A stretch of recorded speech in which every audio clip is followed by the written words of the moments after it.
కాళ్లలో నొప్పి, నరాల వాపు వంటి లక్షణాలతో బాధపడుతున్నారా? వెరికోస్ వెయిన్స్ లో అత్యాధునిక చికిత్స ఏవిస్ వాస్కులర్ సెంటర్. నమస్కారం ప్రియా చౌదరి గారు. నమస్తే అమ్మా. పిల్లల్లో మనం ఇవాళ చూస్తే కొంతమంది పిల్లలన్నీ అంటే పెద్దవాళ్ళ ఇంట్లో ఏది చెప్పినా సరే ఇది చెయ్యొద్దు, లేదంటే ప్రస్తుతం మన ఆర్థిక స్తోమత ఇది, అలా కాదు ఇలా కాదని చెప్పేసి చెప్పినా కూడా, అంటే మంచి చెప్దాం అనుకున్నా కూడా పిల్లల్లో కోపం, అసహనం, దానితో పాటు ఇంట్లో ఏదన్నా రిజెక్షన్ అనేటువంటిది వినిపిస్తే పెద్దవాళ్ళ మీద అరవటం, తిట్టడం, లేదనంటే కొంతమంది పిల్లలు మ్యాన్ హ్యాండ్లింగ్ కూడా చేస్తున్నారు. అంటే అక్కడ దాకా ఉంది ప్రస్తుతం ఉన్నటువంటి. రెండోది ఈజీ మనీకి అలవాటు పడిపోయి ఇంట్లో వాళ్ళు ఏది చెప్పినా కేర్ చేసుకోకుండా వెళ్తూ ఉన్నారు. ఈ స్టేట్ ఆఫ్ మైండ్ పిల్లల్లో రావడానికి కారణం ఏంటి? అందులో పేరెంట్స్ పాత్ర ఏ మేరకు ఉందని మనం అనుకోవచ్చు అంటారు. అండ్ ఈ అతి కోపం వల్ల క్షణికావేశంలో పిల్లలు చేసేటువంటి దుర్మార్గాలు అంతా ఎంత కాదు. ఇవాళ ఈ వీడియో చేసేటప్పుడే అంటే ఇది మా ఇంట్లో జరిగేదే అని ప్రతి పేరెంట్స్ కూర్చొని చూసి కింద కామెంట్ బాక్స్లో కూడా పోస్ట్ చేస్తారు. మా పిల్లల పరిస్థితి ఇదే, మా పరిస్థితి ఇదే అని మేము చెప్పలేకపోతున్నాము అని. వాళ్ళకు ఒక వాయిస్ కూడా కావాల్సినటువంటి అవసరం ఉంది. వాళ్ళకి సొల్యూషన్స్ కూడా దొరకట్లేదు ఎక్కడా కూడా. సో దాన్ని బేస్ చేసుకుని అడుగుతున్నాను, ఎలా అండి పిల్లల్లో ఏం లోపించడం వల్ల ఇది ఎక్కువగా జరుగుతుందంటారు ఓవరాల్గా మాట్లాడుకుంటే? పిల్లల్లో లోపం ఏం లేదు నాగరాజ్. ఉన్న లోపం అంతా వ్యవస్థలో ఉంది, పేరెంట్స్లో ఉంది. ఎందుకంటే ఇక్కడ రెండు విషయాలు. ఫస్ట్ పేరెంట్స్ని తీసుకుందాం. ఈ పేరెంట్స్ ఏంటి అనంటే నెల విడిచి సాము చేస్తున్నారు చాలామంది కూడా. ఇప్పుడు నెలకి ఒక 10,000 సంపాదించేవాడు, అంటే నేను ఇక్కడ ఎవరిని తప్పు అనట్లేదు, కానీ తప్పే అది మాట్లాడుతున్నాను నేను. ఎవరు యాక్సెప్ట్ చేసినా చేయకపోయినా దీస్ ఆర్ ఆల్ ఫ్యాక్ట్స్. నెలకి 10,000 వచ్చేవాడు కూడా వాడి పిల్లలకి ఖర్చు పెట్టేది 10,000 చదువు కోసం. ఓకే, చాలామంది నాతో ఆర్గ్యూ చేస్తారు ఏంటంటే అన్నీ అలాగే ఉన్నాయి కదండి, డబ్బు లేకపోతే ఎక్కడుందండి, డబ్బు లేకపోతే ఏముందండి అని అంటారు. వ్యవస్థ ఇలా చతికిలబడడానికి కారణం మనం వేసే ఓటు కాదా? ప్రతి ఒక్కదానికి నేను ఓటుకే లింక్ పెడతాను. నువ్వు ఎంచుకున్నటువంటి ప్రజాప్రతినిధులను ఎంచుకున్నావు, నువ్వు క్వశ్చన్ చేసేటువంటి హక్కు నీకు ఉంటుందని నువ్వు మర్చిపోయావు. నువ్వు బానిసలాగా బ్రతుకుతున్నావు. ఎవరికి బానిసలాగా బ్రతుకుతున్నావు అంటే నువ్వు ఓటు వేసి నువ్వు ఎన్నుకున్నటువంటి ప్రజాప్రతినిధి నుంచి నీకు పుట్టిన బిడ్డ వరకు కూడా నువ్వు బానిసలాగానే బ్రతుకుతున్నావు. కారణం ఏంటి అనంటే నీకేం చేయాలో నీకు ఒక అవగాహన లేకపోవడం. నువ్వు ఓటు ఎవరికి వేయాలో అవగాహన లేదు, అలాగే నీ బిడ్డను ఎలా పెంచాలో అవగాహన లేదు. అసలు నీ ఆదాయంకి మించి నువ్వు ఖర్చులు పెడుతున్నావు, నీ ఖర్చులు హద్దు దాటిపోతున్నాయి, వాటిని ఎలా కంట్రోల్లో పెట్టుకోవాలో కూడా నీకు అర్థం కావడం లేదు. ఈరోజు నాగరాజు గారు నేను చెప్తున్నాను, కరెక్ట్గా క్రెడిట్ కార్డులు తీసేయండి, హౌసింగ్ లోన్స్ తీసేసేయండి. ఇప్పుడు చెప్పండి, లక్షాధికారులు ఎంతమంది ఉన్నారు, ఆస్తిపరులు ఎంతమంది ఉన్నారు చెప్పండి. ఒకప్పుడు ఒక కారు కొనాలి అంటే ఊరు మొత్తంలో ఒక కారు ఉంటే చాలా గ్రేట్ అండి. ఒక మోతబరికో లేకపోతే ఒక పెద్ద ల్యాండ్ లార్డ్కో లేకపోతే బాగా ధనవంతులకో కార్లు ఉండేవి. ఎప్పుడుండే పూర్తి డబ్బు తీసుకెళ్ళి కడితేనే వాడు కారు ఇచ్చేవాడు. అది ₹1,00,000 కారు. ఆ రోజుల్లో ₹1,00,000 చాలా గొప్పది. ఆ రోజుల్లో కారు కాస్ట్ ఇవాళ 10 లక్షలు ఉంటే ఆ రోజు కూడా అదే వాల్యూ, ₹1,00,000 అయినా కూడా. అది మొత్తం తీసుకెళ్ళి వాడికి ఇస్తే తప్ప వాడు కారు ఇచ్చేవాడు కాదు. అక్కడ ఈఎంఐలు లేవు, లోన్లు లేవు, ఏమీ లేవండి. ఇవాళ చూడండి, ఇంటికి ఒక కారు వచ్చిన రోజు పోయి మనిషికి ఒక కారు కొనుక్కుంటుంటే మీరు రోడ్డు మీద చూడండి ఎన్ని పార్కింగ్, బిల్డింగ్ కట్టేవాడి దగ్గర పార్కింగ్ లేదండి. రోడ్ల మీద మీరు వెళ్తూ ఉంటే ఎన్ని పార్కింగ్లు, ఎన్ని కార్లు ఉంటాయంటే చిన్న చిన్న సందుల్లో సాయంత్రం అయ్యేసరికి మొత్తం కార్ పార్కింగ్లు ఉంటాయి. 30 ఫీట్ రోడ్లో కార్ పార్కింగ్లకి ఎవరండి అలౌ చేస్తున్నారు? ఎవరండి అసలు వీళ్ళని కంట్రోల్ చేస్తున్నారు? ఇంటింటికి ఒక కారు వచ్చి కూర్చుందండి ఈరోజు నాగరాజు గారు. మీరేమంటారు? మనిషి ఎదగద్దా అంటారు. మనిషి ఎదగడం వస్తువుల్లో కాదు నాగరాజు గారు, జ్ఞానంలో ఎదగాలి. నువ్వు కారు తీసుకొచ్చి ఇంటి ముందు పెడుతున్నావు, బాగుంది. ఆ కారుకి తగ్గట్టు హోదాన్ని నువ్వు మెయింటైన్ చేయడానికి నువ్వు మానసికంగా, ఆర్థికంగా ఎన్ని ఒత్తిళ్ళకి గురవుతున్నావు, ఎన్ని అడ్డదారులు తొక్కాల్సి వస్తుంది. నేను అందరినీ అనట్లేదు, ఎన్ని జరుగుతున్నాయో నాకు తెలుసు. నా చుట్టుపక్కల నేను చూస్తున్నాను, నా ఇంట్లో చూస్తున్నాను, నా పక్కన చూస్తున్నాను, అన్ని చోట్ల నేను చూస్తున్నాను. వీటన్నిటి ఒత్తిడిలో వీడేం చేస్తున్నాడు? ఫాల్స్ ప్రెస్టేజెస్లో ఇవాళ మనిషి బ్రతుకుతున్నాడు. రైట్. ఈరోజు సరే ఉద్యోగం చేసుకుంటున్నారు కదా, లోన్ తీసుకుంటే ఒక ఇల్లు వచ్చేస్తుంది అంటే ఆ ఇంటికి లోన్ ఎన్ని సంవత్సరాలు కట్టాలండి? 15 ఏళ్ళ నుంచి 25 ఏళ్ళు లోను. అంటే వీడు బ్రతుకున్నంత వరకు ఆ ఇంటికి లోన్ కడుతూ ఉంటే కొడుకు పెద్దవాడు వచ్చేసరికి ఆ ఇల్లు వాడికి మిగులుతుంది అని మనం అనుకుంటాం. కానీ ఈలోపు ఉద్యోగాలు ఊడిపోయి లోన్లు కట్టలేక ఇల్లు అమ్ముకొని మళ్ళీ అద్దెంట్లోకి వచ్చి అసలు ఏం చేస్తున్నారో వాళ్ళకి జ్ఞానం, అవగాహన లేనటువంటి సిచ్యుయేషన్లో ఇవాళ ఎంతమంది ఉన్నారు. ఈరోజు మనకు అన్నీ కనిపిస్తున్నాయి నాగరాజు గారు. అన్నీ ఉండడానికి ఇల్లు ఉంది, తిరగడానికి కారు ఉంది, కారులో పెట్రోల్ ఉంది, అన్నీ ఉన్నాయి. కానీ లేనిదేంటో చెప్పమంటారా? మనిషిలో జ్ఞానం లేదు. ఎలా బ్రతకాలనేటటువంటి అవగాహన లేదు, పిల్లల్ని ఎలా పెంచాలనేటటువంటి అవగాహన పేరెంట్స్లో అస్సలు లేదు. చాలామంది పేరెంట్స్ ఏమనుకుంటున్నారు అని అంటే పిల్లల్ని పక్కన కూర్చొని 24 గంటలు చదువు చదువు చదువు అని చెప్పేసి అని రుద్దేసుకుని వాడి ఫస్ట్ క్లాస్ తీసుకొచ్చి చేతిలో పెట్టేస్తే మేము సాధించేసామని మాట్లాడుతున్నారు. పిల్లలకి చదువుతో పాటు ఫిజికల్ యాక్టివిటీ ఉండాలని ఎంతమంది పేరెంట్స్ ఆలోచిస్తున్నారు చెప్పండి? ఫిజికల్ యాక్టివిటీ అంటే ఈ మధ్య కొత్తగా వచ్చిన ఏంటంటే జిమ్లకి వెళ్ళి కండలు పెంచితే ఫిజికల్ యాక్టివిటీ అని మాట్లాడుతున్నారు. ఒక ఎల్కేజీ పిల్లవాడికి అపార్ట్మెంట్ కింద ఆడుకుంటానికి ప్లేస్ ఉందా అండి? ఒక ఎల్కేజీ పిల్లవాడికి నువ్వు పంపించే స్కూల్లో వాడు ఆడుకుంటానికి కావాల్సినంత ప్రకృతిపరమైనటువంటి స్వేచ్ఛ ఉందండి? లక్షలు కడుతున్నాం మనం, ఫీజులు కడుతున్నాం. ఏ ఒక్క స్కూల్లో వాడు బయటకు వచ్చి ప్లే గ్రౌండ్లో ఆడడానికి ఎన్ని ఎకరాల స్థలం వాడికి ఉంది ఒకసారి చూపించమని చెప్పండి. అందరం గవర్నమెంట్ స్కూల్లోనే చదువుకున్నాం. గవర్నమెంట్ స్కూల్లో స్కూల్ ఒక మూలకుంటే మొత్తం 10 ఎకరాలు 50 ఎకరాలు ఎవడో ఒక మహాత్ముడు ధర్మాత్ముడు ఆ స్కూల్ కట్టించి ప్లే గ్రౌండ్ వదిలేశారండి. దాంట్లో నేను చదువుకున్న స్కూలు విజయవాడలో మొన్న గవర్నమెంట్ స్కూల్ వెళ్ళి చూస్తే కళ్ళల్లో నీళ్ళు వచ్చినాయి నాకు. అది ఎంత పెద్ద వెనక పెద్ద ఒక 5-6 ఎకరాల ప్లే గ్రౌండ్ ఉండేది, ముందు ఒక 10 ఎకరాలు ఉండేది. తీరాల్లో మొన్న వెళ్ళి చూస్తే మొత్తం గవర్నమెంట్ అంతా కమర్షియల్ కాంప్లెక్స్లు కట్టేసేసింది. ఎందుకంటే స్కూల్లో పిల్లలు లేరు కాబట్టి దాన్ని ఇంకొక దానికి వాడుకుంది. ఆ ముందరంతా కూడా దేనికో ఆ స్కూల్ బిల్డింగు, ఆ రేకుల షెడ్లు, దాంట్లో మేము చదువుకుని ఎంతమంది మేధావులు అయ్యారండి. అది ఇవాళ నిర్వీర్యంగా పడి ఉండడం అనేది నాకు కళ్ళల్లో నీళ్ళు కలిగించింది. ఎలాంటి స్కూల్స్ కిటకిటలు ఆడుతున్నాయి అని అంటే కంపార్ట్మెంట్లు, అవి అపార్ట్మెంట్లు కాదు, స్కూల్స్ కాదు, కంపార్ట్మెంట్లో గనక ఒక ట్రైన్ భోగి నిండిపోద్ది తొక్కుతారు చూసారా, అలా తొక్కి ఒక హ్యూమిడిటీ క్రియేట్ చేసి, ఒక హ్యూమిలేషన్ అన్నమాట క్రియేట్ చేసి దాంట్లో పిల్లల్ని పెడుతుంటే వాళ్ళు మీరన్నట్టు కొట్టడము, తిట్టడము, అసహనానికి గురవడము ఇవన్నీ చేయక ఏం చేస్తారండి? వాడి శరీరానికి ఇవ్వాల్సినటువంటిది మీరు ఇవ్వట్లేదు, వాడి మనసుకి ఎదుగుదలకి కావాల్సినటువంటి జ్ఞానాన్ని మీరు ఇవ్వట్లేదు. నువ్వు అజ్ఞానంలో బతుకుతూ వాడిని అదే అజ్ఞానంలో పెడుతూ ఉంటే వాడిని ఎలా నిన్నెలా అర్థం చేసుకోవాలో వాడికి అర్థం కాక వాడు ఏవేవో వెతుక్కుంటూ బయటకు పోయి, ముఖ్యంగా వాడు బుసలు కొడుతుంటే ఆ యొక్క విషయం కాటుకి నువ్వు ప్రమాదంలో పడ్డావు ఈరోజు. కానీ దారుణం కదండి. దారుణం అని ఎందుకు మాట్లాడుతున్నావు? ఎవరి దారుణం? మానసిక క్షోభ చాలా ఎక్కువ ఉంటుంది. అంటే ఫస్ట్ నువ్వు పిల్లల్ని ఎలా పెంచాలో నేర్చుకో నాగరాజ్ గారు. ఫస్ట్ ఇవాళ ఎల్కేజీ వాళ్ళు ఏ స్కూల్లో జాయిన్ చేస్తున్నామమ్మా అంటే, నేను చాలా పెళ్ళిళ్ళకి పేరెంటాలకి వెళ్ళడం మానేసే విరక్తి వచ్చేసింది నాకు ఈ మధ్య కాలంలో. మరీ ఇంపార్టెంట్ అయితే తప్పితే నేను వెళ్ళట్లేదు. కూర్చుంటే మా వాడు ఫలానా స్కూలు ఎవరికి అడగరు, స్కూల్ అని పేరు చెప్తే తెలిసిపోతుంది. ఎన్ని లక్షల ఫీజులు, వాడు ఏ కారులో వెళ్తాడు, వాడికి ఎన్ని హాలిడేస్లో ఏ దేశానికి వాడిని తీసుకెళ్తున్నాడు, లేకపోతే ఇంకొకటి ఏంటి ఎప్పుడు చూసినా ఆ ఫైనాన్షియల్గా వాడికి ఎంత తగలేస్తున్నారు అనే దాని మీద సంభాషణలు వస్తున్నాయి తప్ప ఒక నలుగురు కూర్చొని ఉంటే నువ్వు బాగున్నావా, ఎలా ఉన్నావు, మీ అత్తగారు ఎలా ఉన్నారు, మీ మామగారు ఎలా ఉన్నారు, అందరూ ఎలా ఉన్నారు అని కష్ట సుఖాలు మాట్లాడుకునేటువంటి స్థితిని దాటిపోయి ఈరోజు నువ్వు కమర్షియల్గానే నువ్వు మాట్లాడుతూ కూర్చుంటే నీ బిడ్డ అది నేర్చుకోక ఏం నేర్చుకుంటాడు? నెంబర్ 1 ఇది కుటుంబ వ్యవస్థ.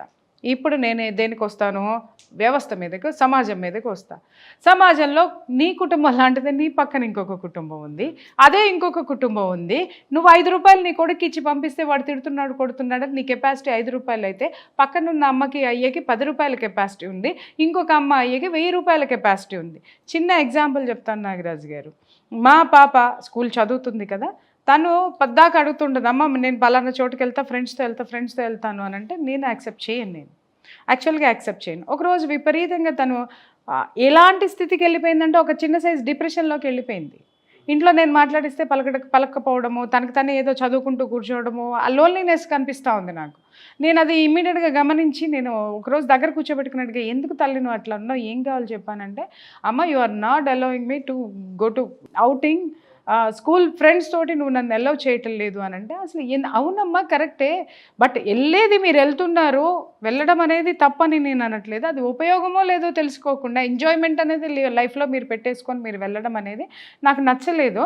కావాలి అనంటే ఒక 10 సార్లకైతే ఒకసారి నన్ను వెళ్ళమ్మా అని అంటే, అప్పుడు తను చెప్పిన స్టోరీ విన్న తర్వాత నేను షాక్ అయ్యానండి. ఏంటి అనంటే, ఎవ్రీ టైము వాళ్ళు అవుటింగ్కి వెళ్ళాలంటే ఒక్కొక్కళ్ళు 5,000 రూపాయలు తీసుకొని బయటకు వస్తున్నారు. వాళ్ళు ఏ క్లాస్? 9th క్లాస్ అండి. 9th క్లాస్ పిల్లలకి 5,000 రూపాయలు పాకెట్ మనీ ఎక్కడి నుంచి వస్తుంది? సో నేను ఇంట్లో ఒప్పుకోను అని చెప్పేసి అని మా పాప ఏదో ఒక వంక చెప్తుంటే పిల్లలు ఎంత తెలివిగా ఉన్నారో చూడండి. తెలివితేటలు అనుకోవాలో మరి లేకపోతే ఓవర్ థింకింగ్ అనుకోవాలో ఓవర్ మెచ్యూరిటీ అనుకోవాలో అర్థం కాదు. తేజస్విని, నువ్వు మీ మదర్ ఏది చేసినా కూడా అడ్డు చెప్పదు అని అంటావు, కనీసం నీకు టార్గెట్స్ పెట్టదు అని అంటావు, నీకు స్వేచ్ఛగా ఎదగడానికి నీకు అవకాశం ఇస్తుంది అని అంటావు, మరి మేము ఎక్కడికి రమ్మన్నా నువ్వు ఎందుకు రావు అని అంటే, no no no no, I think నీకు ఫైనాన్షియల్ ప్రాబ్లం ఉంది అనేది మాకు అర్థమైంది. చూడండి, నువ్వు ఆర్థికంగా నువ్వు చాలా తక్కువ లోలో ఉన్నావు కాబట్టి you are not able to come and you are not able to spend, కాబట్టి మేం ఖర్చు పెడతాము, నువ్వు రా. అమ్మ, ఇది ఎలా ఉంటుంది? నాకు ఈ మాట ఎలా ఉంటుంది? ఇప్పుడు నువ్వు ఇస్తావు, నాకు ఏది కావాలన్నా నువ్వు ఇంత ఖర్చు పెడుతున్నావు, నువ్వు ఇది అని కాదు, నీ అకార్డింగ్ టు యువర్ లైఫ్ ఇది బిజీని తీసుకో, ఏదైనా తీసుకో. అలాగే నా ఫైనాన్షియల్ స్టేటస్ దీన్ని బట్టి కూడా నేను నిన్ను ఇబ్బంది పెట్టకూడదని నేను మానేస్తుంటే నాకు ఇలాంటివి వస్తున్నాయి, నేనేం చేయాలి? దీనికి చెప్పండి, కింద కామెంట్లో రాయండి అమ్మా. దీనికి ఏంటి జడ్జిమెంట్? ఏం చేయాలి? నేను ఇమ్మీడియట్గా 5,000 ఇచ్చి మా పాపను బయటికి పంపించాలా, లేకపోతే డిప్రెషన్లో నుంచి తీసుకొని బయటికి తీసుకురావడానికి వెళ్ళి ప్రిన్సిపల్తో మాట్లాడాలా, క్లాస్ టీచర్తో మాట్లాడాలా, లేకపోతే వాళ్ళ పేరెంట్స్తో మాట్లాడాలా?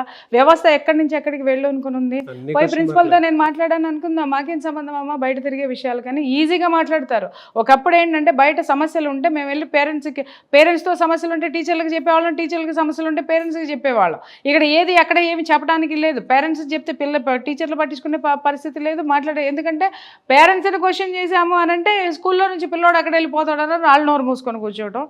ఇక్కడ వ్యవస్థని కరెక్ట్ చేసే పనిలో ఎవరు లేదు, కలెక్ట్ చేసే పనిలో మాత్రమే ప్రతి ఒక్కళ్ళు ఉన్నారు. ఇది వాస్తవము. Underline this point, right? ఇంకా అప్పుడు మా పాపను ఏం చేసామంటే, సరే నాన్న నువ్వు వెళ్ళు అని చెప్పేసి ఆమె ఎక్కడికి వెళ్తుందో ముందే తెలుసుకుని వాళ్ళ ఫాదర్ అక్కడ అబ్జర్వేషన్ పెట్టుకొని అక్కడ ఎవరో ఒకళ్ళని, ఎందుకంటే ఆయనకి బోల్డ్ అంత నెట్వర్క్ కాబట్టి అక్కడ అబ్జర్వేషన్ పెట్టుకొని మా పాపని పంపించడం అనేది జరుగుతుంది. అలాగని చెప్పి అన్ని వేళలో అన్ని వేలు ఖర్చు పెట్టుకుంటూ కూర్చోవడానికి ఇక్కడ ఏమన్నా కొండలు ఉన్నాయండి? కొండలు ఉన్నా కూడా అవి కరిగిపోతాయి. అంటే స్థితిని అంత డబ్బు ఇచ్చి పంపించే పేరెంట్స్ని అనాలా, ఆ డబ్బు వాళ్ళు తీసుకొని వస్తుంటే ఇంకా నా పాప అర్థం చేసుకుంది కాబట్టి నన్ను ఇబ్బంది పెట్టలేదు, వాళ్ళ ఫాదర్ని ఇబ్బంది పెట్టలేదు. అదే ఇప్పుడు మీరు అన్నారు కొడుతున్నారు తిడుతున్నారు అనడానికి కారణం ఏంటంటే, ఇదిగో ఇవే కారణాలు నాగరాజు గారు. నువ్వు నీ స్థితికి మించినటువంటి దాంట్లో నీ పిల్లల్ని నువ్వు జాయిన్ చేసావు. అక్కడ ఉన్నటువంటి వాతావరణాన్ని నువ్వు ఇవ్వాలి, తప్పకుండా ఇవ్వాలి. ఎన్నాళ్ళు ఇస్తారు? వీళ్ళు ఇచ్చినన్నాళ్ళు ఇస్తారు. వీళ్ళ వల్ల కానప్పుడు ఏం చేస్తారంటే వాడిని కొడతారు, వాడిని తిడతారు. అప్పటి వరకు వాడు అలవాటు పడిపోయి ఉంటాడు ఖర్చులు పెట్టడానికి, ఖర్చుకి, లేకపోతే వాడి యొక్క లైఫ్ స్టైల్కి. కానీ చెప్పేది ఎవరండి? పేరెంట్స్. ఏ పేరెంట్స్కి చెప్పే ఓపిక ఉంటుంది చెప్పండి కూర్చోబెట్టి? ఇంకొకటి రీసెంట్గా నేను గమనిస్తున్నాను, చాలామంది పిల్లలు సాయంత్రం అయ్యేసరికి నాగరాజు గారు బయటికి వెళ్ళిపోతున్నారు. 8th క్లాస్ చదివే పిల్లల దగ్గర నుంచి 6th 7th క్లాస్ పిల్లల దగ్గర నుంచి రాత్రి 11, 12, 2ంటికి ఇంటికి వస్తే పేరెంట్స్ నోరెత్తి అడగడం లేదండి. ఎందుకు అడగడం లేదు నాగరాజు గారు? ఎందుకో మావాడేదో పీకేస్తున్నాడు, మావాడు రాత్రిపూట తిరగడం అనేది ఒక గొప్ప ఇది. వాడికి 9వ తరగతి రాగానే బైకులు కొనిచ్చేస్తున్నారు, వాడికి 10వ తరగతి రాగానే ఇంకేదో కొనిస్తున్నారు, ఇక కాలేజ్ ఇంటర్కి రాగానే కార్లు వచ్చేస్తున్నాయి. మీరు వాడి వయసుకు మించినటువంటి ఆ యొక్క సౌలభ్యాల్ని సౌకర్యాల్ని మీరు ఇచ్చేస్తుంటే వాడు కరెక్ట్ ఏజ్లోకి వచ్చేసరికి ఇంకొకటి దానికి మించింది ఎత్తుకుంటూ పోతున్నాడు. అక్కడ కాదు మరి వాళ్ళు పేచి పెడుతున్నారు కదండి, ఎంతసేపు అని చూస్తాం, ఎప్పుడో వెక్స్ అయిపోతాం కదా ఇంట్లో. అది మామూలుగా పేచి పెట్టరు. నేను ఇప్పుడు 3 పరిస్థితులు చెప్పాను నాగరాజు గారు. 1, పేరెంట్స్ వాళ్ళకి అలవాటు చేయటము. 2, వ్యవస్థ ఎలా ఉందో చెప్పడం. ఇప్పుడు ఈ రెండింటిని ఎలా బ్యాలెన్స్ చేస్తారో మీరు చెప్పండి. నేను అడుగుతున్నాను, ఇన్నాళ్ళు మట్టి నేను సమాధానాలు చెప్తున్నాను కదా, ఇప్పుడు నేను అడుగుతున్నాను, మీరు చెప్పండి సమాధానం. వ్యవస్థలో ఉన్న వాళ్ళు ఎట్లున్నారు? డబ్బున్నమ్మయ్యే ఇచ్చి పంపిస్తున్నారు, ఖర్చు పెట్టుకోండి, ఎంజాయ్ చేయండి మీరు జీవితం. కొత్తగా ఏం మాట్లాడుతున్నారంటే మేము జీవితంలో ఏం ఎంజాయ్ చేయలేదండి, పిల్లలు ఎంజాయ్ చేస్తారండి. నీ పిల్లోడు ఎంజాయ్ చేస్తాడు, నీ పిల్ల ఎంజాయ్ చేస్తుందమ్మా, మా లాంటి వాళ్ళ పరిస్థితి ఏంటి? ఇప్పుడు మీరు అడిగారు కదా, ఇంట్లో పిల్లలు కొడుతున్నారు, తిడుతున్నారు, ఇంకేమనంటే ఏమన్నా చేసుకుంటున్నారు, లేకపోతే ఏదన్నా అవుతున్నారు. పక్కవాడి ప్రభావము ఇన్ఫ్లుయెన్స్ బాగుంటుంది. ఇదివరకు ఇలాంటి ఒక పిల్లోడి చేతిలో డబ్బులు కనిపించినాయి అనంటే ఎమ్మటే పేరెంట్స్ వచ్చి టీచర్లు చెప్పేవాడు, మా వాడు ఇంట్లో నుంచి డబ్బులు తీస్తున్నాడంటే, లేదా మమ్మల్ని డబ్బులు అడుగుతున్నాడంటే ఇటు పడేసి కొట్టేవాడు మాస్టర్, లేకపోతే టీచర్ కొట్టేది. నోరు మూసుకొని ఆ భయంతో నోరు మూసుకొని ఉండేవాళ్ళు. అసలు ఇక్కడ కోఆర్డినేషన్ ఎక్కడుంది నాగరాజు గారు? కోఆపరేషన్ ఎక్కడుంది? ఎవడికి వాడే తోపో. ఒక చిన్న ఎగ్జాంపుల్ చెప్తున్నాను, మీరు ఇన్ని మాటలు మాట్లాడుతున్నారు కదా, స్కూల్లోకి సంబంధించినటువంటి ఒక చిన్న విషయం, పేరెంట్స్ ఇది అందరిది తప్పు. మీరు గెలికారనని ఇది ఇట్స్ ఎ వాస్ట్ సబ్జెక్ట్, అది 10 నిమిషాల్లో చెప్పేదైతే కాదు, చెప్పుకుంటూ పోతే ఎన్ని ఉన్నాయి. ఒక చిన్న ఎగ్జాంపుల్ చెప్తాను. ఒక స్కూలు చాలా మర్యాదలతోటి నడుపుతున్నటువంటి ఒక స్కూల్ పిల్లల్ని చాలా ట్రెడిషనల్గా అంటే తానులు చుట్టుకురమ్మని కాదు, పద్ధతిగా ఉండమని చెప్పేటటువంటి స్కూల్లోకి ఒక అమ్మాయి ఒక వెస్ట్రన్ డ్రెస్సు, బాగా వెస్ట్రన్ డ్రెస్ అనమాట, ఈ అసలు జారెడ్ గుడ్డలే ఉన్నాయి ఒంటి మీద. ఆ డ్రెస్ వేసుకుని వస్తే ప్రిన్సిపల్ పాపం దండం పెట్టి ఇలాంటివి వేసుకు రావడానికి వీల్లేదు, నువ్వు ముందు అర్జెంటుగా నీకు టైం ఇస్తున్నాను, నువ్వు ఇంటికి ఫోన్ చేసి బట్టలు తెప్పించుకొని నువ్వు వేసుకోమ్మా, లేదంటే మాత్రం ఇంటికి వెళ్ళిపో అని చెప్పేశారంటే నేను వేసుకోను అని అంటే మర్యాదగా ఇంటికి పంపించేశాడు ఆయన. అమ్మ నువ్వు ఇలా కూర్చుంటానికి నా అలౌ చేయను, 9th class are 10th class అమ్మాయి పంపించేశారు. పంపించేసిన తర్వాత ఆ నెక్స్ట్ డే ఇమ్మీడియట్గా తల్లి వచ్చేసింది బయటికి. తల్లి వచ్చేసి ఇమ్మీడియట్గా మీద పడిపోతుంది, ప్రిన్సిపల్ మీదకి పడిపోయి అసలు ఎలా మా అమ్మాయిని నువ్వు డ్రెస్ వేసుకోవద్దని చెప్పేసి అని అబ్జెక్ట్ చేస్తావు నువ్వు. I have a right. అంటే ఈ రైట్లు బాగా తెలుస్తాయి సార్, రైట్లు మాత్రం బాగా తెలుస్తే కానీ డ్యూటీస్ ఎవడికి తెలియదు. అదే వచ్చిన ప్రాబ్లం చెప్తున్నాను కదా నేను ఇక్కడ. బాధ్యతలు ఎవడికి పట్టక్కర్లా, పక్కవాడికి ప్రకృతికి ఇబ్బంది కలగకుండా నువ్వు ఎట్టన సావు ఎట్టన బ్రతుకు. కానీ ఇక్కడ ఏమవుతుంది, నేను బతకడానికి హక్కు ఉంది అంటున్నావు, హక్కుతో పాటు పక్కన ఇంకొకటి ఉన్నాయి బాబు బాస్, అది మర్చిపోతున్నారు. పక్కవాడికి అబ్జెక్షన్ ఉంటే వాడు పోలీస్ కేసు పెట్టేటటువంటి హక్కు వాడికి కూడా ఉందన్న సంగతి వీళ్ళు మర్చిపోతే ఎట్లాగా. వచ్చి పక్క గయ్య గయ్య గయ్యమని అరుస్తుంటే ఆయన ఎందుకన్నా మంచిదని చెప్పి బయట ఉన్న పేరెంట్స్ని పిలిచాడు. ఇది సంగతి సిచ్యుయేషన్ ఏంటి అని అంటే అప్పుడు అందులో ఉన్నటువంటి ఒక పేరెంట్, మగపిల్లవాడు ఉన్నటువంటి పేరెంట్ ముందుకు వచ్చి అమ్మ అయ్యా అభ్యంతరం అనేది డెఫినెట్గా ఉంటుందండి, మగపిల్లలు ఉన్నటువంటి స్కూల్ కదా, ఎట్లా ఎలా చేస్తారండి, మేమే అబ్జెక్ట్ చేస్తాము, అది పిల్లలు పాడైపోతారు అది ఇది అని చెప్పేసి అనమాట. ఎవడరా నువ్వు మాట్లాడడానికి, ఇదే మాట మాట్లాడింది దట్ ఉమెన్. ఇదే ఎవడరా నువ్వు, నా ఇష్టం, నా కూతురు, నేను ఫీజు కడుతున్నా, కట్టు వస్తుంది, నీ కొడుకుని నీ తిన్నగా పెంచు, నీ కొడుకుని తిన్నగా అంటే ఇది గుడ్డలోడు తీసుకొని చూపించేస్తుంది, కొడుకుని మాత్రం వాడు తిన్నగా కళ్ళు బ్యాండేజ్ చేసుకోరా అని పంపాలా బ్లైండ్గా. వాడికి వయసు లేదా, వాడికి మనసులో గిలి పుట్టదా, వాడికి ఉంటాయి కదా, నీకుంటే దొరద నీకుంటే మరి వాడికుంటే గిలి వాడికి ఉండదా. అది ఏమైనా చెప్పు వస్తాయా, చూపిస్తేనే వస్తాయి ఏదైనా కానీ, తిడుతున్నానని కాదు కానీ ఇక్కడ అనేసరికి గయ్యమని ఆయన మీద పడిపోయేసరికి పక్కనే ఒక ఆడపిల్ల తల్లి ఉంది. ఇమ్మీడియట్గా వచ్చి ఏంటమ్మా ఇందా నుంచి చూస్తున్నాను నేను, ఏంటి మాట్లాడుతున్నావు, ఆయన తింటావు ఈయన్ని తింటావు, ఏం మాట్లాడుతున్నావు, నేను ఆడపిల్ల తల్లిని, నేను అబ్జెక్ట్ చేస్తున్నాను అని అంది. ఎవరివే నువ్వు, అసలు చాలా వెరీ పాష్ అనమాట, వెరీ పాష్. ఆ ప్రిన్సిపల్ మీదకి ఎలా పడిపోతుందంటే ఇదిగో అసలు ఇలా పక్కకి ఎంత స్లీవ్లెస్ వేసుకొచ్చిందో నేను చూడలేను. నేను చూసావా, నా డ్రెస్ చూసావా అని అతని మీద పడిపోతుంది. దిస్ ఈజ్ ఐఎమ్ వేరింగ్, ఇది నా స్టైలు, ఇది నా కల్చరు, నువ్వు నేర్చుకో. ఎక్కడ బ్రతుకుతున్నావు నువ్వు, తాతల కాలంలో బ్రతుకుతున్నావా, ఇది చూసావా అని మీద పడుతుంది. మీద పడేసరికి ఇమ్మీడియట్గా ఏంటమ్మా మాట్లాడుతున్నావు నువ్వు, ఆడపిల్ల తల్లిని నేను అబ్జెక్ట్ చేస్తున్నా అంటే వత్తవే నువ్వు, షీఈ్ ఎడ్యుకేటెడ్, ఆవిడ డాక్టర్ ఇంకా చెప్పాలి అంటే ఎవత్తువే నువ్వు అనేసరికి ఆవిడ ఇమ్మీడియట్గా చెయ్యి పక్కనున్న వాళ్ళు ఆపారు. ఏం మాట్లాడుతున్నావు, నీ కూతురు వేసుకొచ్చి ఆ పనికి మాలిన గుడ్డలు రేపొద్దున నా కూతురు కొనేవమని రోజు నాకు ఇంట్లో గొడవ చేస్తుంది, నేను అలాంటి దౌర్భాగ్యపు గుడ్డలు వేసి పంపించడానికి నేను సిద్ధంగా లేనని చెప్పేసి వేసుకునేసరికి అందరి నోళ్ళు లెగిసి మీద పడిన తర్వాత నేను ఈ స్కూల్ నుంచి టీసీ ఇచ్చే నేను తీసుకుపోతానని చెప్పేసి తిప్పోయింది. ఇప్పుడు చెప్పండి నాగరాజు గారు, మనం ఎక్కడ తప్పని మాట్లాడాలి? తిలా పాపం తలా పిడికె వ్యవస్థలో సరిగా లేరు, విద్యా వ్యవస్థలో ఉన్నటువంటి వాళ్ళకి ఏమీ పట్టవు. చెప్పాను కదా, ఏ విధమైనటువంటి డిసిప్లిన్ లేదు, కలెక్షన్ మాత్రమే ఉంది, కరెక్షన్ లేదు. అరే ఈ బట్టలు వేసుకురాదు, ఎంత బట్టలు అమ్మ ఏమన్నా మాట్లాడితే స్కూల్లో పిల్లలు వెళ్ళిపోతారు. వ్యాపారము, ప్రతిదీ వ్యాపారం అయిపోయిన తర్వాత వాడు కూడా పేరెంట్స్ తోటి, ఆమె కూడా పేరెంట్స్ తోటి వ్యాపారమే మొదలుపెట్టింది. సో దీన్ని మనం ఏ వేలో నరుక్కు రావాలి చెప్పండి? అందరి బాధ్యత పేరెంట్సే. ఎలా వస్తుంది ఆ బాధ్యత? నువ్వు నేను ఉపన్యాసాలు చెప్తే వస్తుందా? రాదు నాగరాజు గారు. స్పిరిచువల్ మైండ్ ఉండాలి, డిసిప్లిన్ మైండ్ ఉండాలి. ఎవరిలో ఉండాలి? ముందు ఉండాల్సింది తల్లిదండ్రుల్లో ఉండాలి. నేను అదే చెప్తూ ఉంటా, స్పిరిచువల్ మైండ్ ఎప్పుడైతే ఉందో మనం ఏది చెయ్యాలి ఏది చేయకూడదు అనేటటువంటి ఆ యొక్క బాధ్యత మనలో ఆటోమేటిక్గా వస్తుంది. హక్కులు మాట్లాడడం, అప్పుడు బాధ్యతలను మాట్లాడతాం, ఆ తర్వాత హక్కులు సాధించుకుంటాము, ఆటోమేటిక్గా వస్తుంది. ఎందుకు స్పిరిచువల్ మైండ్ మాట్లాడితే మీరు స్పిరిచువల్ మైండ్ అంటారంటే అంటే తానులు గుడ్డలు చుట్టుకొని మడిగట్టుకొని కూర్చోమంటారా అంటే ఇట్స్ నాట్ కాల్డ్ స్పిరిచువల్, అది కల్చర్. అది ఎప్పుడు నీ బ్రెయిన్లో ఎప్పుడైతే నీకు ఒక ఆధ్యాత్మిక పరమైనటువంటి జ్ఞానం నీ లోపలికి వస్తుందో పక్కవాడికి ఇబ్బంది కలగకుండా నీకు సంబంధించినటువంటి జీవన విధానము ఎలా నువ్వు ముందుకు తీసుకెళ్ళాలి అనేటువంటి జ్ఞానము నీలో ఫస్ట్ వస్తుంది. నువ్వెలా ఉండాలో నేర్చుకో. ఆటోమేటిక్గా నీ చుట్టుపక్కల ఉన్నటువంటి వ్యవస్థ బాగుపడుతుంది. మేమున్నా ఉండనివ్వట్లేదండి. ఇప్పుడు నేను ఇందాక మాట్లాడాను, మన పిల్లలు బాగానే ఉన్నారు, మిగిలిన పిల్లలు ఉండనివ్వట్లేదు. ఎక్కడ పోవాలా? నేను ప్రిన్సిపల్ అనాలా, క్లాస్ టీచర్ని అనాలా, లేకపోతే వాళ్ళ పేరెంట్స్ మొత్తాన్ని అన్నాను అనుకో, నీ దగ్గర లేకపోతే చెప్పు మేము బారేస్తామని మాట్లాడేటటువంటి దరిద్రమైనటువంటి కల్చర్లో ఇవాళ మనం ఉన్నాం. పేరెంటింగ్ వ్యవస్థ మారాలి. ఫస్ట్ పేరెంటింగ్ వ్యవస్థ మారాలి. ఎలా అండి అంటే ఒక స్పిరిచువల్ మైండ్ సెట్లోకి రావాలనుకుంటుంటే వాళ్ళు చాలా మంది ఉన్నారు కాబట్టి అడుగుతున్నాను. స్పిరిచువల్ మైండ్ సెట్ అంటే జీవన విధానం నాగరాజు గారు. ఇక్కడ నేను మీకు పాయింట్ చేసి చెప్తున్నాను. స్పిరిచువల్ మైండ్ సెట్ అంటే పూజలు పునస్కారాలు లేకపోతే ఇంకోటి కాదు.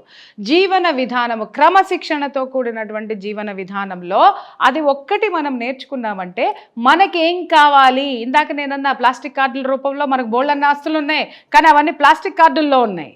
అది ఏ రోజునైతే మన చేతిలో నుంచి వెళ్ళిపోద్దో ఇవన్నీ వెళ్ళిపోతాయండి. ఆ ప్లాస్టిక్ కార్డు మనకు అవసరమా లేదా? అసలు దాని ఒక అప్పు జోలికి వెళ్తున్నాము అనంటే, ఇదివరకు అప్పులు చేశారు అనంటే నామోషి ఊర్లో, అప్పుల పాలైపోయాడు అనంటే జాలి పడేటటువంటి వాళ్ళు. కానీ వాళ్ళందరూ అదే పరిస్థితిలో ఉన్నారండి. క్రెడిట్ కార్డు అప్పుడేమో అప్పు కావాలంటే ఇంటి పక్కన వాళ్ళనో ఊళ్ళో ఉన్న వాళ్ళ దగ్గర అప్పులు తీసుకునేటటువంటి వాళ్ళు, లేదా ఫైనాన్స్ దీంట్లో తీసుకునే వాళ్ళు. ఇప్పుడు బ్యాంకుల నుంచి తీసుకుంటున్నారు. వాడు బ్యాంకర్ వచ్చేసి ఫైనాన్సర్ అయిపోయినాడు, వాడు అప్పిచ్చేవాడు వడ్డీ వ్యాపారం అయిపోయినాడు.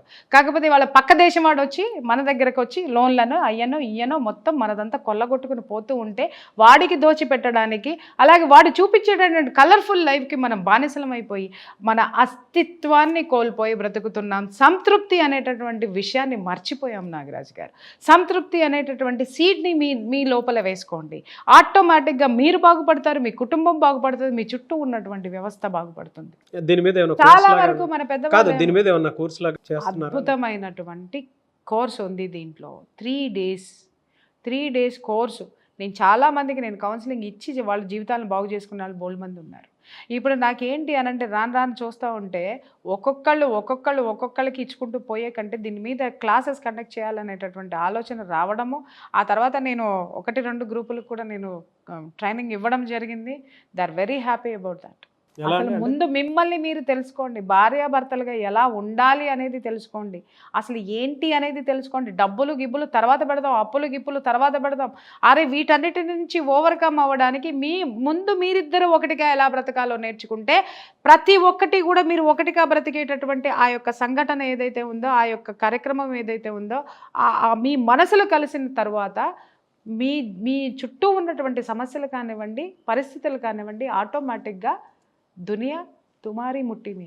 3 days క్లాస్ ఆసక్తి కలిగిన ఎవరన్నా సరే అప్రోచ్ అవ్వచ్చు. డీటెయిల్స్ స్క్రీన్ మీద కనిపించేటటువంటి నెంబర్కి కాల్ చేయండి. డెఫినెట్గా వాళ్ళు ఎప్పుడు క్లాసెస్ ఉంటాయి, ఏంటి ఉంటాయి అనేది చెప్తారు. డీటెయిల్స్ అన్నీ మీరు తీసుకోవచ్చు. థ్యాంక్ యూ అండి. Thank you so much Priya Chowdary గారు. Thank you. చూసారు కదండి ఈ వీడియోపై మీ అభిప్రాయాన్ని కమెంట్ బాక్స్లో పోస్ట్ చేయండి. ముఖ్యంగా మీరు కనుక ప్రియా చౌదరి గారి 3 days క్లాస్ కనుక అటెండ్ అవ్వాలి అనుకుంటే స్క్రీన్ మీద మీకు కాంటాక్ట్ నెంబర్ కనిపిస్తుంది. దానికి మీరు call or message or WhatsApp చేయొచ్చు. లేదు అని అంటే మిస్టర్ నాగ్ అఫీషియల్ 1 అని నా ఇన్స్టాగ్రామ్ ఐడి ఉంది, దానికి మీరు పర్సనల్ మెసేజ్ పెడితే నేను ప్రియా గారి టీమ్కి ఫార్వర్డ్ చేస్తాను. ఆ విధంగానే సరే మీరు అప్రోచ్ అవ్వచ్చు. ప్రతి ఒక్కరికి ఉండేటువంటి ఇంట్లో సమస్యలు వాటికి ఎక్కడైనా పరిష్కార మార్గం కోసం చూసేటువంటి వాళ్ళకి మాత్రం ఈ క్లాసెస్ ది బెస్ట్ అని చెప్పొచ్చు. సో ఎవరైనా ఎన్రోల్ చేసుకోవాలనుకుంటే మాత్రం ఎన్రోల్ చేసుకోవచ్చు. Thank you.